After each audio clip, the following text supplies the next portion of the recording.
From Heterodox Academy, this is Half Hour of Heterodoxy. Conversations with scholars and authors, ideas from diverse viewpoints and perspectives. Here's your host, Chris Martin. Are we facing a free speech crisis in higher education today? According to my guest on today's episode, Jeffrey A. Sachs, the answer is mostly no. Jeff published The Campus Free Speech Crisis is a Myth. Here are the facts on the Washington Post's Monkey Page blog in March 2018. And more recently, the Campus Free Speech Crisis ended last year on the Niskanen Center blog in January of this year. He joins me today to talk about this argument about whether there is, in fact, a free speech crisis.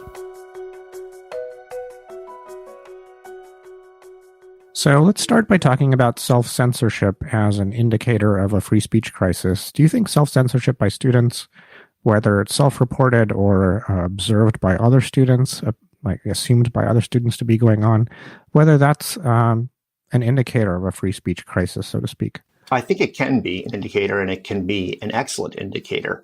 What it depends on is the reasons for the self-censorship.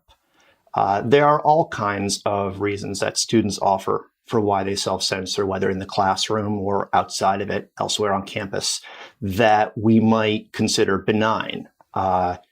Students, like all of us, want to fit in. They want to make friends. They might not want to appear foolish in front of people they want to impress. And students also sometimes don't have the right answer to a question, or they fear that they might have the wrong answer. When you look at some of the surveys that various organizations have put out, including Heterodox's surveys as well, and FIRE's surveys, the Foundation for Individual Rights in Education, these surveys show that students offer a variety of reasons for why they self-censor. And some of them, I think, are no more objectionable than I thought I might have the wrong answer to a question, and so I declined to say anything in class. I'm not certain whether those are the kinds of reasons to self-censor that we necessarily should be alarmed by or should view as problems. When it comes to a breakdown by political affiliation, though, and surveys like the Knight and Gallup Foundation, you do see that students believe that conservative students need to self-censor their opinions much more than liberals do on college campuses. So there is some element of political ideology there being an issue. Right, I think that's right. The Knight Foundation Gallup survey that you're referring to doesn't focus on classrooms in particular. They ask a broader question about the climate on campus and whether it inhibits student expression. So that kind of broader question. It certainly does show that there is a power of something we might call political correctness or certain kinds of expectations about speech that do inhibit students from expressing themselves, and that it impacts conservative and Republican students more than it impacts liberal and Democratic students. And just by the way, those same partisan and ideological skews are present to greater or lesser degrees in the classroom in FIRE's survey as well. So I do fully acknowledge, of course, there is this partisan and ideological skew, and I do think that is something that we should pay attention to and we should think about. Again, I am very interested, however, in the reasons for self-censorship. Students, by and large, are liberal. We have many decades, multiple decades now of survey data from the Higher Education Research Institute out of UCLA showing the dominance of liberalism among students and increasingly the growing dominance of liberalism among students. So if we were to look purely at the role of peer pressure and socialization as shaping willingness to speak on campus, we would expect liberals, I would think, to be more comfortable expressing themselves and Democrats expressing themselves on campus than we would Republicans and conservatives. Now, I'm not, again, I don't want listeners to get the wrong impression that this doesn't make me uncomfortable or that I think that this is entirely unproblematic. I just think that when we hear the term self-censorship, our mind leaps to a very worrying possibility of control and suppression of ideas. And I think we need to think a bit more carefully about what kinds of reasons for students withholding their opinions we're seeing, and whether or not those are reasons that should be indicative of a free speech crisis. So in your opinion, what's a good survey question to use here? Or should we use something other than survey questions? Well, I think self-censorship is very hard to spot and measure, and but surveys do probably the best that we can do. By its nature, self-censorship is the kind of animal difficult to spot in the wild. So I think FIRE actually does have some very intelligent survey questions. They ask students, do you self-censor in the classroom? And a certain percentage, I can't quite recall what it is, do report that they self-censor. It's something about 50-odd%, or a little bit higher than that. The vast majority of students report feeling comfortable speaking in the classroom, but a significant majority also do report that they have self-censored in the past. FIRE then follows it up with another question: why do you self-censor? And gives them a couple different options that they can choose from. By and large, again, the reasons that are given are issues of socialization. I wanted to look smart. I didn't want to offend my peers. I didn't want to seem dumb. I was shy. But a smaller percentage, just about 20%, do give an answer which I do think is a problem and does indicate an issue that we should care about. And that is these students who say, I self-censored in the past in the classroom because I was worried that my professor would give me a worse grade. And I think about that statistic a lot. When I first saw that finding, my eyebrows shot up. Not with incredulity, because unfortunately, I cannot imagine students thinking that, but because of dismay. I think that's a real problem. There's no reason why a student should believe that just because they have a certain opinion, if they voice it in the classroom setting, they're going to lose points. Not unless it's a kind of speech that is so disruptive that it merits some kind of disciplinary action or something like that. But outside of those extremes, students shouldn't feel like they can't express themselves because they might be punished by the professor in their mark. And so I think FIRE very intelligently has this follow-up question where they ask these things, and that reason offered by 20% of students, offered disproportionately by conservative and very conservative students, that does make me concerned. Heterodox does have its campus expression survey, which I think the last iteration of that survey that I've seen on your website, Heterodox's website, was in 2017, I think in July of 2017.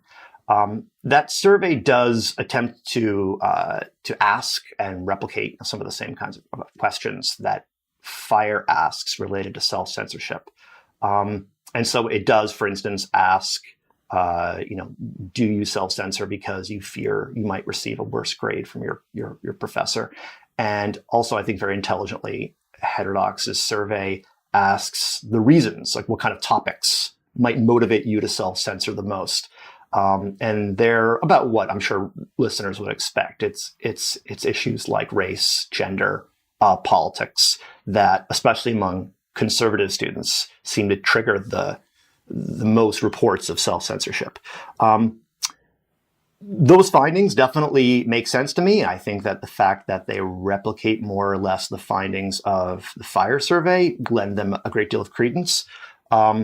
Heterodox's campus survey, as it acknowledges, is not representative of the country as a whole. It doesn't use a representative sample. So I'm a bit cautious about using that data.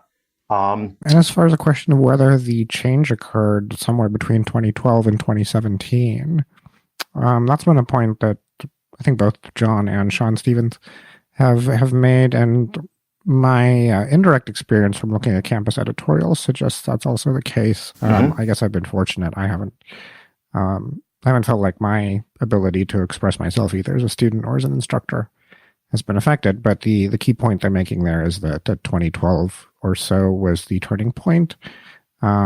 In your experience, is there any evidence towards that? I mean, I know you've been a critic of that. Yeah, I'm a bit skeptical of the idea of this shift. So what can we say about this, the idea of this shift?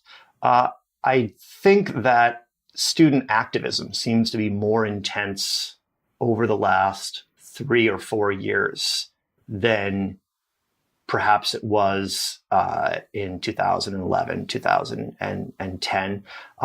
Maybe one of the reasons I guess I'm a bit skeptical, to be perfectly frank, is because of my own experiences being an undergraduate during the run-up to and course of the Iraq War, after 9/11, and also my own specialization is in Islam and Middle Eastern history and politics. And working in that space, you could see very clearly a lot of the same dynamics that that John and Sean and many others in heterodox point to today. Pressures to self-censor. In this case, pressure to self-censor, in the case of the run to the Iraq War, pressure to self-censor if you were opposed to the war, or maybe pressure to or skepticism or dissatisfaction with certain kinds of activism as being aligned with terrorism or aligned with America's enemies or so forth. There was a lot of pressure and a lot of the same dynamics back then that we see now. And I would, I guess my intuition, and I'm still thinking this through, but my intuition is that we see a lot more continuity than we do notable disruption. Okay, and which campuses did you collect this data from? No. So this is, well, this is anecdotal data. I'm referring to my own experiences in my undergraduate at University of Rochester, and then my master's at University of Chicago. Okay, so there do appear to be a few other problems. For example, if you're an academic, people sometimes assume you're liberal, and they assume that you elevate social justice above other priorities, and in reality, people still have various priorities. Lee Jessam, for example, has a book chapter in his book, the book that he edited with Jared Crawford. I think that chapter has about 14 co-authors, some of which are centrist, some are liberal, some are conservative, and their experiences say that you're often assumed to have liberal opinions if you're in academia, and slightly stigmatized if it turns out you're centrist or libertarian or conservative. So do you think that's also not a new problem? Well, I can't say if it's a new problem. I wouldn't be surprised if it's a problem that's gotten worse. I think that we would be foolish if we did not assume that if you're an academic, you are a liberal. If you look at the survey data, the vast majority, there's clear ideological and political imbalance among the American professoriate. I certainly don't dispute that there is a strong liberal lean and leftward lean to the academy. Now, Lee's argument, if I understood it properly, is that this damages the quality of research, that it distorts research agendas, it shapes the kinds of questions that are asked, the kinds of funding that is distributed, the kinds of manuscripts that are supported and promoted. And John has contributed to that debate. I believe Sean has also contributed to that debate. There's a large body of work, and heterodox is at the center of it, that makes the case for viewpoint diversity precisely on the grounds that the liberal lean is a problem because it distorts research. That's not an issue that I know much about, and so I'm very hesitant to kind of inject myself in that kind of debate. I guess I'm a bit more focused on the outcomes for students and the learning experience. But I can certainly understand that when it comes to faculty research and also public support for the academy, the absence of strong conservative voices might indeed produce a problem. And when it comes to the situation in Canada specifically, there was a conference on campus free speech and academic freedom in Canada. Can you tell me a bit about what happened there? Sure. This was a conference that happened just last week in Toronto. It was organized by the Canadian Association of University Teachers, which is one of our major faculty unions here in Canada. And it was a conference focused exclusively on the issue of campus free speech and academic freedom in Canada.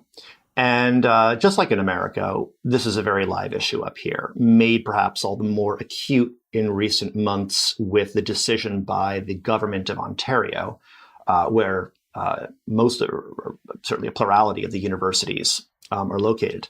A decision by that government to require all colleges and universities in the province to adopt a free speech policy.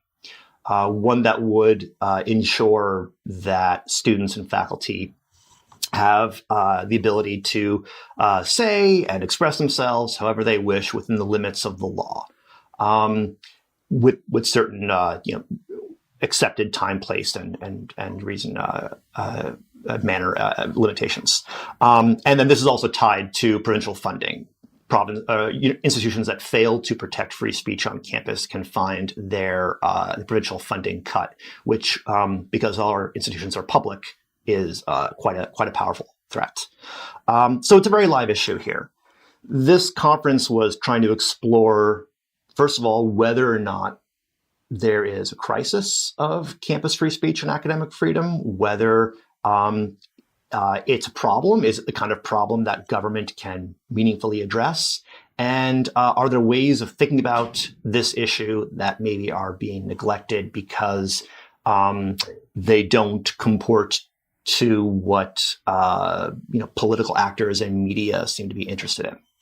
And I think one of the really interesting things about this conference is that the language of crisis might be the wrong way to think about it, or at least the narrative of crisis might be distracting us from thinking intelligently about the issue. What really blew my mind, what really impressed me about this conference, were all the ways that free speech on campus might be compromised or threatened that we don't typically talk about.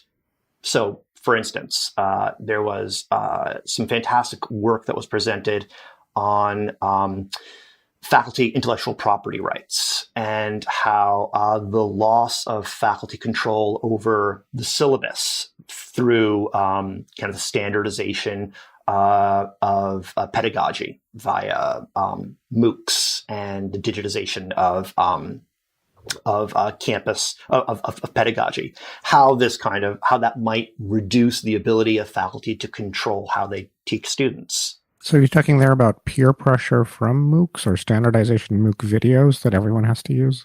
No, I'm referring here to, for instance, we have the same issue. We have a problem here of the explosion of contingent faculty, where faculty where people with very little preparation have to swoop in and teach a course, and how as a result they often take advantage of,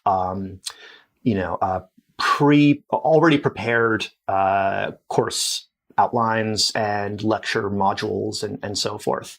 And often they face pressure from the department to adopt a certain kind of standard way of teaching, and how this can erode the academic freedom of faculty.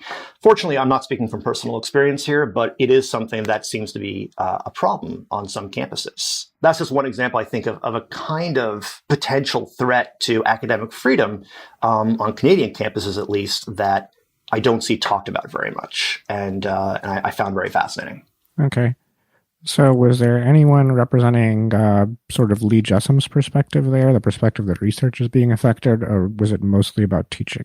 We certainly had multiple faculty and speakers talk, I think, more about what Lee Jessum describes as the liberal or PC lean to the academy.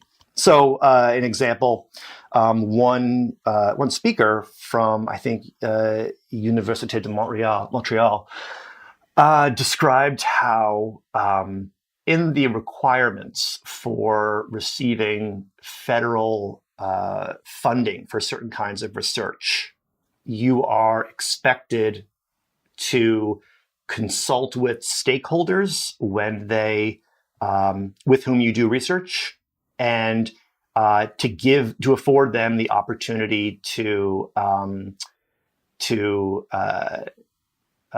review and to help you interpret the research that's being produced. Let me be clear. This kind of stipulation that I just described was created specifically for researchers who are conducting research on Indigenous and First Nations Canadians. And if you're doing anthropological or archaeological or social science research on these communities, there's a goal in mind of giving them a role to play, not just as passive objects of research, but also as active partners in the research venture. And we had a faculty member, professor at this conference, who pointed out, that's the kind of concession that we would never think to afford to a corporation. That if somebody was doing research on, let's say, genetically modified crops, and they were investigating Monsanto, we would never offer Monsanto the opportunity to review and offer interpretations of data that a researcher collects. And we would be shocked if somebody announced that they had done so for all kinds of perfectly valid reasons. And this faculty member was making the point, the speaker making the point that we should be more consistent, he says, in these sorts of things. So I think, that's the kind of thing that perhaps some of your listeners might recognize as a debate that we might have here, or you might have in America as well, regarding the power or the influence of quote unquote political correctness over the research process. Right. I mean, that issue is not one that comes up a lot in social psychology, but it definitely comes up in anthropology in my experience, because I think anthropologists are very concerned about the effects of colonialism, but at the same time have to account for the fact that when you interview people, they're almost always saying things that are in their self-interest or trying to flatter themselves. So if they have the ability to censor your research or ask you not to publish something, it's probably because it's not in their self-interest. So that's a tension. That's right. And certainly, I think, just to be clear, so that no one has any confusion, there's nothing in these guidelines, these funding guidelines that I just mentioned, that somehow give anybody a veto over in the publication process, other than the author, him or herself.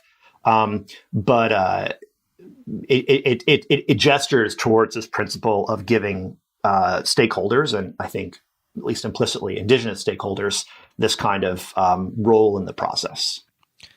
And on the issue of disinvitations, now jumping to a slightly different issue, some people think that's an indicator, and I actually have mixed feelings myself, because many disinvitations are either for someone very provocative, like Milo, who doesn't have a scholarly background at all, or disinvitations for commencement speakers, and that's a situation where someone is also being honored, so it's not simply a situation of whether they can speak, but whether they deserve to be honored. So I have mixed feelings about that, but I don't know what the situation is like in Canada and what your opinion is on what we should do about disinvitation attempts. Yeah, well, that's a good question. I mean, more broadly, I guess let me just quickly, disinvitation attempts encompasses, I think, what we typically refer to as deplatforming, but it also encompasses many other more banal things as well. FIRE, for instance, has a database of disinvitation attempts in the United States, and it counts and includes Milo, being chased off campus by a mob, and it also includes cases like that at Ave Maria College, where 30 alumni signed a petition asking the university to disinvite Betsy DeVos, the Secretary of Education, from a speech. Those 30 alumni count as a disinvitation attempt the same way Milo counts. So I think it's important for listeners to understand the enormous variety of what constitutes a disinvitation attempt in these databases. Now, that said, you might think that any kind of attempt, regardless of how large or small, is equally reprehensible, and that's certainly one perspective. In Canada, we have no such database. We have a couple different websites operated by organizations that attempt to look at some of these same dynamics. I don't put any real confidence in these databases and these websites. I think that they are much more partisan and ideological than FIRE is, so I'm a bit skeptical of them. But I think Again, this is anecdote, but hopefully intelligently derived one. Canada does not have the same number and frequency of disinvitation attempts that America does. And even in America, they're not very common. In Canada, they're even less common. We have had our incidents. People might be familiar with, for instance, Jordan Peterson's attempt to give a talk at Queen's University about a year and a half ago, and a enormous protest gathered outside the building, pounding on the windows. I believe one protester is alleged to have even had a garrote, like something to strangle somebody with in her hands. Really, just incredible things. And we've had other incidents as well. So they do happen here in Canada. They are much, much, much less common, even when you account for our smaller student population size. And I think for listeners who are interested in this phenomenon of deplatforming disinvitations, that is interesting, right? Canada is a great comparison to make. We have a broadly similar student culture, all the same forces that are often identified as triggering this: PC culture, the safe culture of safetyism, victimhood culture, whatever you want to call it, different terms, different phenomena. They all, I think, probably can be said to exist in Canada as well, to the extent that they exist anywhere. And if we have much less of this disinvitation happening here, that is a question mark. Why is that the case? And I have a theory, Chris. My theory is political polarization. My theory is so straightforward and boring. My theory is that what we saw in 2016 and 2017, this rash of disinvitation attempts and these big controversies, is much less about these broad cultural trends, which obtain equally well here in Canada, and are much more about the incredibly high levels of political polarization in the United States that are absent here in Canada. And I think that might help us to inform the debate a bit about where this phenomenon is coming from and what might bring it to an end. Now, if I understand correctly, though, Canada also doesn't have think tanks that are funded by large conservative donors, so there's not this industry of scholarship that's maybe somewhat reliable and somewhat not reliable. Is that correct? Just so I understand, sorry, that Canada, you're asking if we have conservative funded think tanks? Yeah, I mean, in the U.S., we have the Heritage Foundation and the American Enterprise Institute, and so part of the situation here is that speakers from those institutes, well, especially the American Enterprise Institute, sometimes come to campus. And that's kind of a mixed bag because some of the people who do work there, like Norm Ornstein, for example, really do great scholarship. But then the institute itself was founded specifically to produce scholarship or white papers that have conservative conclusions. Do you have something similar to that in Canada? Oh, certainly. We have, I mean, like everything else that America has, we have it only with less money and fewer in number. So we have, for instance, the Fraser Institute, which is based out of Vancouver. It often partners with Cato. Listeners might want to think about it as a bit more conservative version of Cato in its libertarian conservative fusion thinking. And we have other institutes as well. We have our own conservative think tanks here as well. What's missing is their engagement in the culture war in quite the same way. I do want to make one quick, maybe just to disagree with you a little bit about the American Enterprise Institute. I guess I don't see the American Enterprise Institute as one of the primary agents for this kind of thing we're talking about. And in fact, I was very pleased to see the AEI write a piece just not too long ago, maybe about 7 months ago, trying to persuade conservative students on U.S. campuses from inviting provocative speakers. I identify the problem much more as organizations like Young America's Foundation, which is where you'll be able to book. It's a Right. speaking bureau for people like Ben Shapiro and associated speakers, or Turning Point USA, which does kind of offers a similar kind of menu of speakers. Those are the organizations that have a very sophisticated outreach to students, whether they're conservative, libertarian, or just middle finger to the libs provocateur student groups. They're the ones that are reaching out and trying to get their people in front of college students, and also ideally in front of a camera where they can trigger an outburst. I'm not trying to make excuses for the outburst. I think that's where the source lies.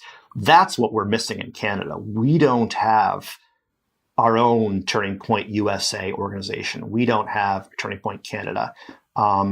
We don't have a Young Canada Foundation with our own Ben Shapiro or Candace Owens. Right. So I think that's what's missing. And partly that's this absence of political polarization, or at least less political polarization. And it's also because the university has not yet been identified or sucked into the culture war to the extent that it exists here in Canada. Do you have any closing thoughts? Oh, no. I mean, I hope, while I'm not a member of Heterodox Academy, I do think quite highly of much of what the organization does. And I certainly do. I don't want listeners to think that I'm dismissing or ignoring the difficulties that conservative students or other students might face on campus when it comes to expressing themselves. But I think it's so easy to overreact, and it's so easy to make bad policy during an overreaction that we need to be very, very cautious with how we proceed. And I think all too often we don't see that level of caution. Well, thanks for joining us on the show. It's been great having you. Thanks, Chris. It was a lot of fun for me, too. Toward the end of the episode, when we were talking about the American Enterprise Institute, I wanted to bring up the AEI's firing of David Frum. I didn't bring that up because I also wanted to move on to another topic before the end of the show, but Jeff and I chatted about it afterwards, and that firing was on my mind, partly because David Frum is also from Canada, but mainly because David just appeared on an episode of the Bulwark podcast where he talked about that firing. If you haven't heard of the Bulwark, it's an online journal that's the home for many writers who were at the Weekly Standard, including William Crystal, and the Bulwark podcast is hosted by Charlie Sachs, who was the contributing editor at the Weekly Standard, and they release a new episode every day. It's a really good podcast. My next interview is with the clinical psychologist Katie Gordon, and we'll be talking about whether political expression can or cannot cause trauma in listeners. As always, if you have any comments about today's episode, you can contact me at podcast@heterodoxacademy.org or tag me on Twitter at chrismartin76. And if you enjoyed this episode, please leave us a review on iTunes because it helps other people find out about the show. Thanks for listening. This podcast is produced by Heterodox Academy. Find us online at heterodoxacademy.org, on Twitter at HDX Academy, and on Facebook.